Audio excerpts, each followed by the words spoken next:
Good evening, and welcome to another episode of the Defense Show. First off, thank you guys for being part of the lines. Share your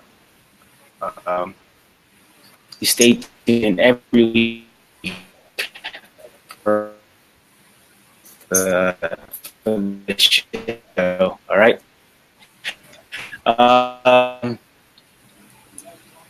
A little bit different this week. I'm out of town for a business conference. Is our defenders. Cody, welcome, and please tell us a little bit about your service and what you're up to now. Hey man, thanks for having me on. So I did 10 years in the Navy as a nuclear machinist mate. I was on subs. I did 6 deployments and got out about 2 years ago now. I'm actually trying to re-enlist to get to BUDS, but in the process of doing that, I also run a CrossFit gym called CrossFit Navy. Awesome. And how long? You said you've been out for 2 years. How's the process going with trying to get back in? It's going pretty well so far. So I was on recruiting duty here in Edmond, Oklahoma as a SEAL scout. And so I worked with quite a few SEALs while I was here. And during that time, I got to know a lot of those guys, and they were able to get to know me a little bit. And so they all wrote me letters of recommendation. They helped me on the physical screening test. And so now it's kind of just a waiting game to see if my package gets approved or not. So what made you, so you've been out and experienced a civilian life. So what made you decide to re-enlist and become a SEAL or apply to become a SEAL? So it's something that I've always wanted to do. When I first joined the Navy, I scored pretty high on the ASVAB, and it wasn't an option to get a SEAL contract when I got in, so I had to re-enlist under another rate. And my recruiter basically lied to me and said I could try out for the SEALs even if I signed a new contract, and I was young and naive, so I believed him, and so I ended up getting through new school, being on subs, fulfilling my commitment to the Navy because I signed a contract, and they told me the best way to go about becoming a SEAL would be to get out and get back in. So that's kind of how that went. How has your transition being out for now 2 years? You said. How was that transition getting out, and any advice for those that are transitioning out of the uniform? So it's a different world out there for sure. People don't take kindly to like dry sense of humor or sarcasm like they do in the military. A lot of you guys can probably relate to that. So it's kind of a shell shock when you get out and you try to like mess around with somebody and joke around, and they take you seriously and get offended by what you say. So I would say be more sensitive than you think you need to be sometimes, because you will very easily offend people if you don't. And pay attention to CAPS because there's a million resources they give you, and really it should be longer so that you can absorb some of that information. But take notes, take down like every website that they talk about, really pay attention during the disability part of it, because really if you have a resource. Hey, brother, you were cutting off. Can you kind of just go over what you're talking about? Yeah. Cutting off. My transition was long, and it was pretty tough. I'm pretty sarcastic And so getting out and dealing with people in the real world was a shock at first. I had to really dial back my dry sense of humor and kind of just giving people a hard time because the civilian world does not accept it the same way that the military does. And then the other thing I was saying was really pay attention in taps because they pour like just a shitload of information on you, way too much to take in. So like write down every single website, really pay attention during the disability portion because if you have any sort of issues while you're in, it's actually fairly easy to get some sort of disability when you get out. Yeah, the language, it's kind of like a language barrier between the military and civilian sector. So definitely watch out what you say when you're out there. So just to go back with your transition and what you're doing now as a CrossFit trainer, how did that come about, and how did your time in the Navy help you with you becoming a CrossFit trainer? So when I was recruiting here in Oklahoma, I had already had my level 1 for a couple of years. And so I started volunteering as a CrossFit trainer at one of the local boxes. When it came time to get out, I was going to immediately apply to get in, but an investor approached me and wanted to open a gym with me. And that's kind of been one of my lifetime goals, is to own my own business. So I kind of put the thing on pause so that I could get a gym going. Him and I partnered up 50-50, and we've been running the gym for 2 years in August. The Navy has helped me with that because I don't know, I've always been very like physical. I like doing things. And then, they kind of encourage that, but it's more like on you that bring you guys out there, like relate to the fact that the Navy's like, hey, we do two PRTs a year, and the minimums are this, and they typically lead with that. So everybody's like, okay, well, I got to do 42 push-ups, and that's all I got to do for a year. That was like the running joke in our community, is like I run 3 miles a year. Yeah, I get that a lot. Being me, I'm still active, so I'm also the we call it in the Navy is the CFL, Command Fitness Leader. Yep, yeah, I was. So, being the Command Fitness Leader, so you get all these, your typical guys that are just doing the bare minimum, just aiming for the bare minimum just to pass. And then with the new updates and new policies now, basically can't get kicked out if you do fail. So it's kind of hard balancing that out and trying to get your personnel to get on that right track. Yeah. How did just to kind of add on to what you were saying, I mean, yeah, and most of you military people already know, but yeah, a lot of times it pays to like be a shitbag, for like a lack of a better term. Like if you're a shithead, you get a good deal a lot of times, and that can be frustrating for people like us that are kind of driven and want to, get to that next level and like be successful as human beings. So yeah, it sounds like they've made it even worse, so that you can be just, fat, out of shape, and you can't get kicked out. That was already the case in my field because on the nuke side of the house, if you were smart enough to get into school, that you like couldn't do anything wrong basically to get kicked out unless you like watched kiddie porn or something. So getting back into you owning a CrossFit gym now with your partner, you said you've been open for a couple of years now. What's been, I guess, one of the worst moments you've had with opening up your own CrossFit box, and how did you overcome that moment? All right, so Funny story. So like I said before, I volunteered at another CrossFit gym before I opened mine.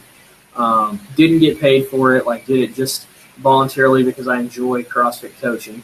So when I go to open this new gym with my buddy, the owner of where I was volunteering, he was obviously kind of upset about this. And so he goes and sends all these fake W-2s saying that I was an independent contractor for him and said I made like $40,000 that year coaching for him, trying to make it to where I owed like 10 grand in back taxes. And so I'd never dealt with anything like that before, so it freaked me out because I was like, oh my gosh, the IRS is going to come after me for 10 grand that like I never even made, you know?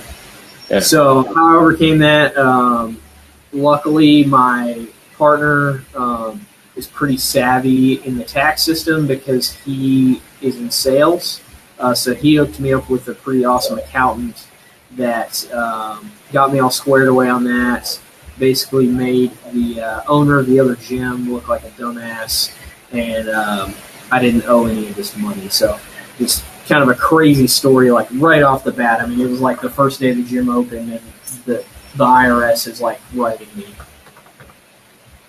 Was that during you're still active when you were volunteering, or? Yes. Uh-huh. Oh.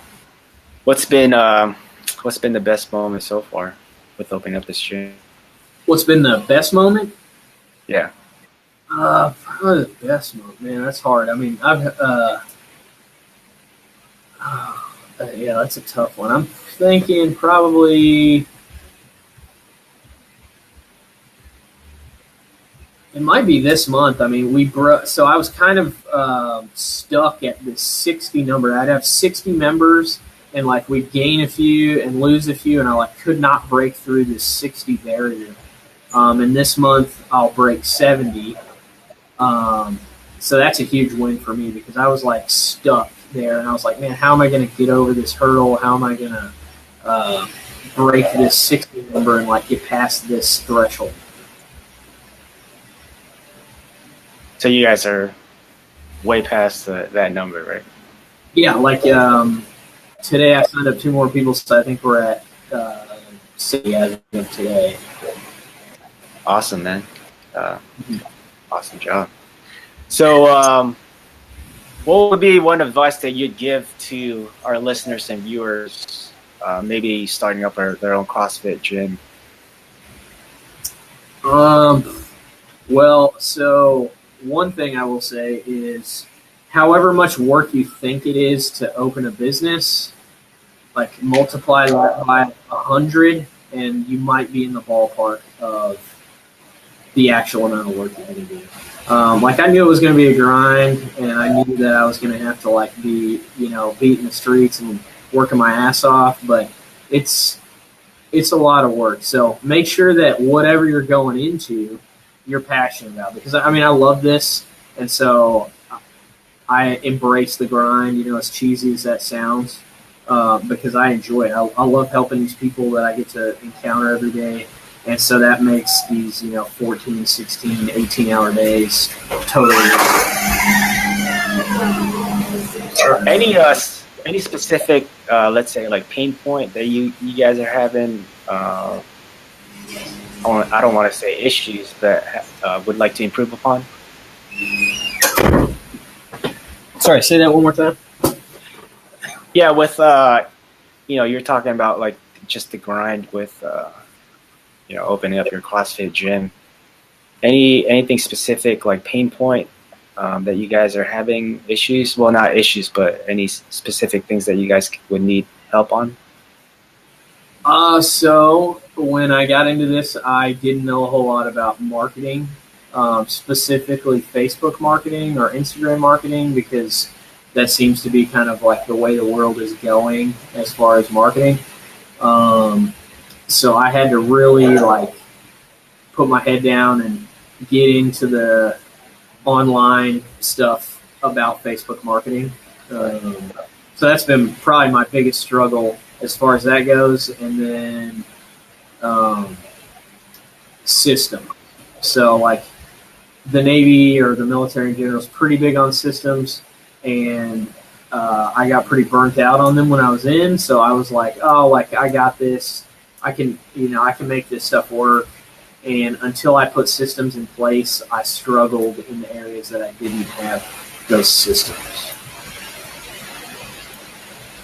Do you find that to be, I guess, the general problem with most gyms, most CrossFit box owners?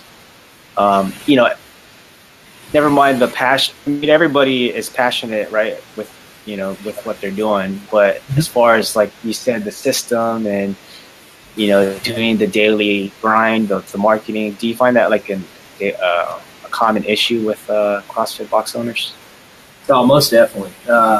So, CrossFit is about community, and like anytime you hear about CrossFit, you probably are hearing about community. And so I think a lot of people get into the business focused solely on the community, and they're not ready for all the extra that comes with that as far as the business goes.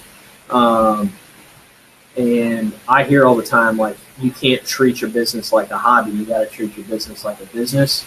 And right. I mean, I can say from personal experience, probably like the first 3 months I was open, it was definitely a hobby for me, where I was just kind of like riding out this honeymoon phase, being like, this is super awesome. Like, I own my own business. I'm a badass, like just riding that high. And then that high ends and you're just like, oh shit, like I own my own business. There's stuff I got to do. Right. And that's a great point that you brought up there, Cody. Like I said, passion, everybody's passionate about what they're doing, especially with what you guys are doing, helping out people and changing lives for the better. But without a system or, an application set in place, when it comes down to it, it's all about the money, right?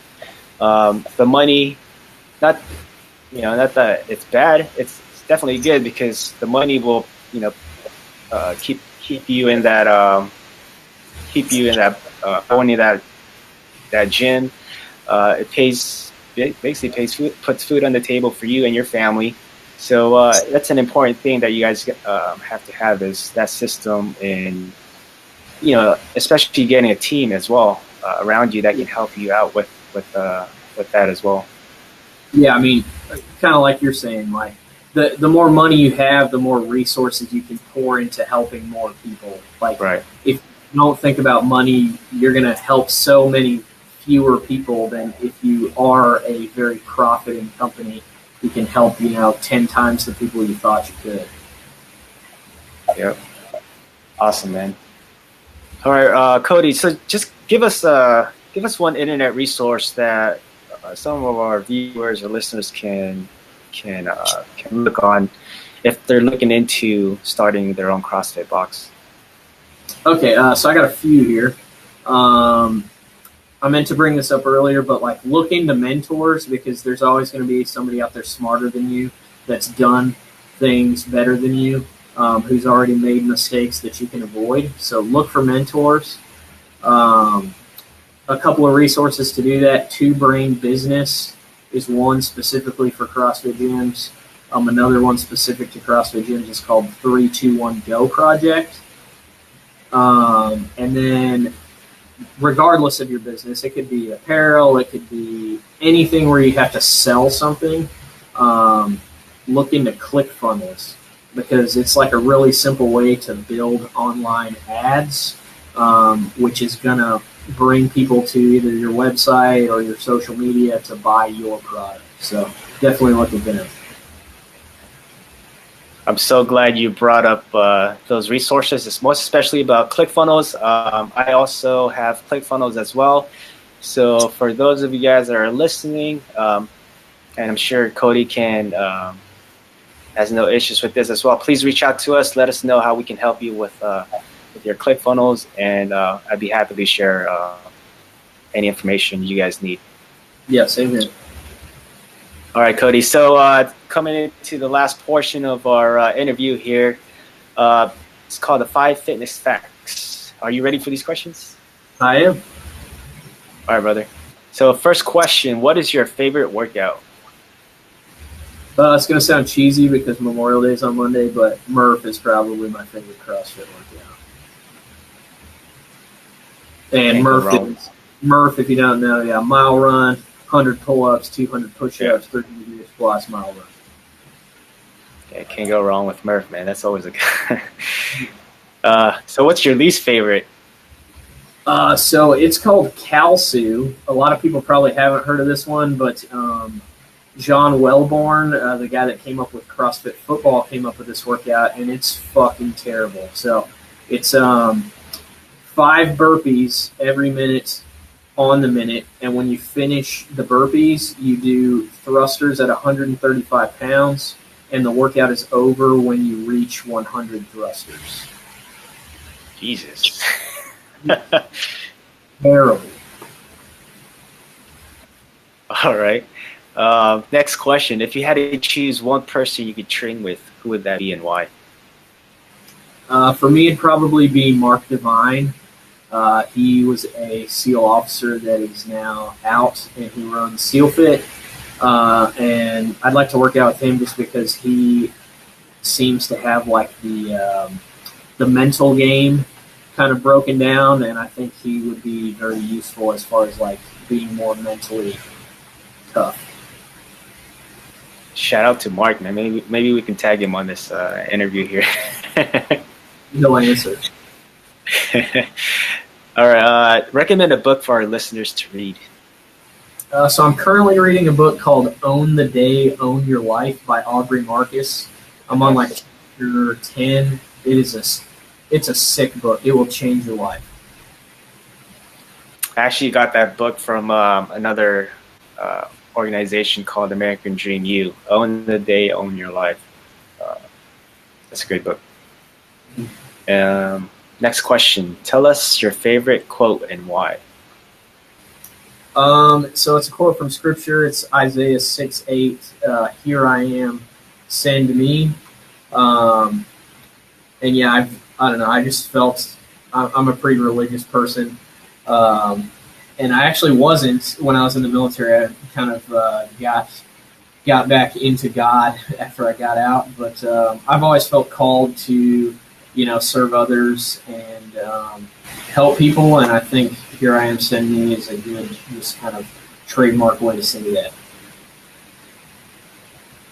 Awesome quote.